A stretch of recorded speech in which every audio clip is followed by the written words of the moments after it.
Birinchi hadisde alганыбыз hijrat жөнүндө айтылган. Пайгамбар саллаллаху алейхи айтты, кимдин hijrаты Аллах Таала үчүн жана пайгамбар үчүн болсо, анын hijrаты Аллах Таала жана пайгамбар үчүн болуптур деди.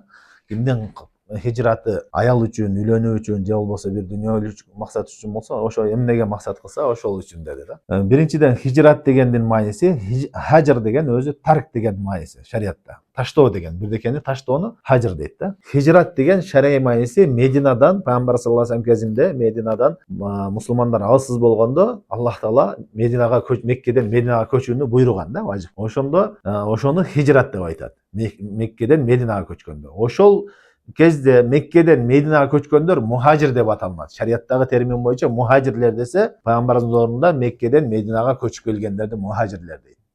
Жана ошондой эле hijrattын өкүмү бул кыяматка чейин калган. Кыяматка чейин hijrattын өкүмү калган. Hijrattын өкүмү кандай десе, алымдар айтышат. Эгерде бир жерде бузукулук көп болгон болсо, бирок диниңди эркин кармай аласың. Бирок элдер бузуку, же болбосо бидат көп болгон, ширк таркаган жерлерде сен ал жерди өзгөртө албасаң, оңдой албасаң, сен үчүн hijrat кылуу бул сүннөт.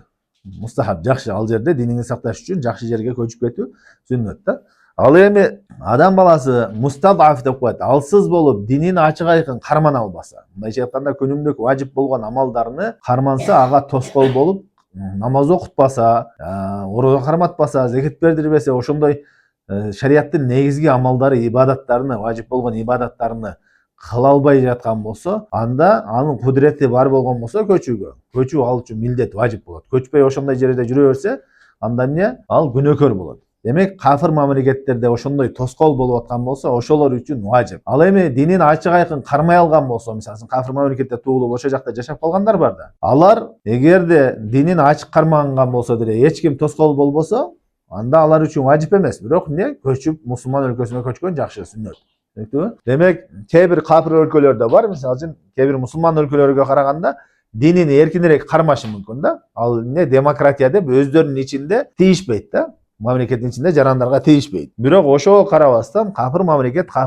Ал жерде сага диниңе тийбегени менен ал эмне? Мектептен, окуу жайдан, чөйрө менен эле бузуп коет да. Ошон үчүн андай жерлерден кеткен жакшы. Харижиттерди карасаңыздар, такфирлерди карасаң, булар мусулман өлкөлөрдөн кафирга чыгарышат дагы. Мусулман өлкөлөр, мусулмандар жашаган өлкөлөрдө башчыларын кафирга чыгарып, ал жерде элди кафирга чыгарышып, анан эмне? Кафир мамлекетке барып жашап алышат. Анан барып мусулман өлкөлөр жамандап отура беришет. Ал сен такфирге чыгарган учуруңда дагы ошо сен айтып аткан кафир мамлекетке караганда бир нече жакшыраак ал. Кафирга чыгарсаң, анткени эли мусулмандар, чөйрө жакшы, түшүнүктүбү? Булар эмне?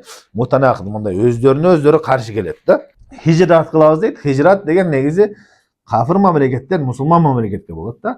Алар болсо тескеринче, мусулмандарды кафирга чыгарып коюп, кафир мамлекетке кетишет. Демек, hijrattын мааниси ушундай. Эми ошо hijra дегенде пайгамбарыбыз саллаллаху алейхи вассалам айтты, ким Аллах Таала үчүн болсо hijrаты, пайгамбар үчүн болсо деп аны эки жолу кайталады. Анын hijrаты Аллах үчүн, пайгамбар үчүн болуптур деп. Дүнүйөлүк нерсени айтты, эмнени максат кылса ошого деп. Не себептен дүнүйөнү анын hijrаты аял үчүн же болбосо дүнүйө үчүн деп айткан жок, эки жолу кайталап. Анткени алымдар айтышат, анткени биринчиден ошо дүнүйөнүн Аллахтын алдында кадыр баркы жок экен, төмөн нерсе экени үчүн эскерүүгө татыктуу эмес деп кайра эскерген жок дейт да. Аллах Таала үчүн, пайгамбар үчүн деген бул ыйык нерсе. Ошон үчүн кайра эскерди. Экинчиси болсо, Аллах Таала менен пайгамбардан башка нерсе, дүнүйөлүк максаттар көп, ар түрдүү максаттар болушу мүмкүн да. Ошон үчүн ар бирин эскерген жок. Эмнени максат кылса, ошого да жетет деген эмеде эскерип койду. Андан кийин hajr деген сөз дедик, тарк дедик, таштоо, бирдекени таштоо дедик. Hijrattын дагы маанилеринде эмне? Күнөөлөрдү таштоо, ширкти таштоо, бидатты таштоо баардыгы hajrга кирет. Таштоо деген. Эми ошол hajrдын маанилеринен дагы эмне? Шариатта буйрулган бидатты hajr кылуу бул шариатта важип. Бидатты амалды өзүнө, бидаттарды таштоо, мындайча айтканда бидаттарды таштоо. Пайгамбар саллаллаху алейхи хадисинде айтат: "Ва iyyakum wa muhdasatil umur fa inna kulla bid'atin dalala." Силерге динге киргизилген жаңылыктарды таштагыла, анткени ар бир бидат бул адашкандык. Бул бидаттын өзүнө таштоого ачык айкын далил болот. Таштоо милдет экендигине. Андан кийин ошол бидат ээлерине таштоо, бидатчыларды таштоо бул дагы важип болот шариатта. Пайгамбар саллаллаху алейхи хадисте айтат: Buxoriy Muslimda kelgan hadisda "Iza ra'aytumul-ladzina yattabi'una ma tashabaha minhu fa ulaikal-ladzina sammallohu fahzaruhum." Eğer de sizler mutashabihlerdi erişigenlerdi görsеңер. Mutashabih degen açık ayıkın emas, ıhtimalda bolgan dalildir. Mesela Allah Taala Kur'anda "Wa ilahukum ilahun wahid." Allah Taala жалгыз, sizlerin ilahınız жалгыз dese, bu açık, keskin ötür da жалгыз degen ekөө degенди камтып айтчынбы? Жалгыз деген бир де камдайт. Бирөө деп ачык айтып аткан болсо, андан кийин ушу экөө экендигине бир аз ыктымал болгон хадиске же аятта болгон болсо, жалгыз эмес экен, экөө экен деген ыктымал дерчи, бул аятты таштап койгонду муташабих дерчиген дейт да. Түшүнүктүүбү? Ошондой эле мисалы үчүн Аллах Таала Куранда айтып атат. Арак жөнүндө айтат, кумар арак жөнүндө айтат. Алар риджисун мин амали шайтан. Бул нажас, бузук иш шайтандын иштеринен деди. Бул не ачык айкын ошонун арам экенине далил боло турган аяттар. Эми башка биринчи арак арам болгонго чейинки түшкөн аяттарда айтат, арактын кээ бир нерсесинде пайдасы бар, кээ бир зыяны бар, зыяны пайдасынан көбүрөөк деп. Бул деңгээлде жана биринчи арак арам болуп аткан кезде деңгээл менен айткан. Арактын зыяны көп экендигин баяндаган. Эми бир адам Аллах Таала бул жерде ачык айкын аракты арам деп айтып атса, шайтандын амалдарынан деп айтып атса, ошол аятты ээрчибестен эмне? Арактын да пайдалары бар деп Аллах Таала айтып турду. Демек бул азал экен деген бул муташабих дерчиген болот. Ыктымалдуу болгон эмелерди ээрчиген. Çünkü ачык айкынды мухкамды ташта муташабих. Пайгамбарыбыз хадисте айтып атат. Ошондой муташабихтерди ээрчигендерди көргөн болсоңор, алардан сак боло. Хазар деген араб тилинде таштоо эмес, такыр мындай сак болуп, абайлап, алыс болуп жүрүүнү айтат.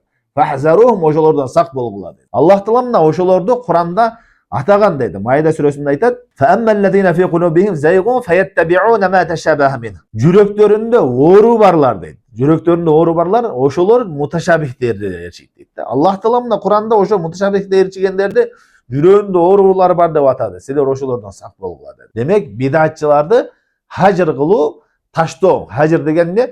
Alar menen dostoş bostuk, alar menen çoğu жүрө өрбештик, çoğu тамак жеп отура өрбештик. Ne uşunun bardығы hacır келет. Жада қалса салам берилбейт. Бул асыл негиз. Асыл ушундай. Бидатчыларга салам да берилбейт. Алар менен чогуу отурулбайт, тамак жейилбейт, чогуу жүрбөйт, достошпойсуң, жакшы көрбөйсүң. Ушул асыл. Бирок бул асыл деген негиз ушундай основада.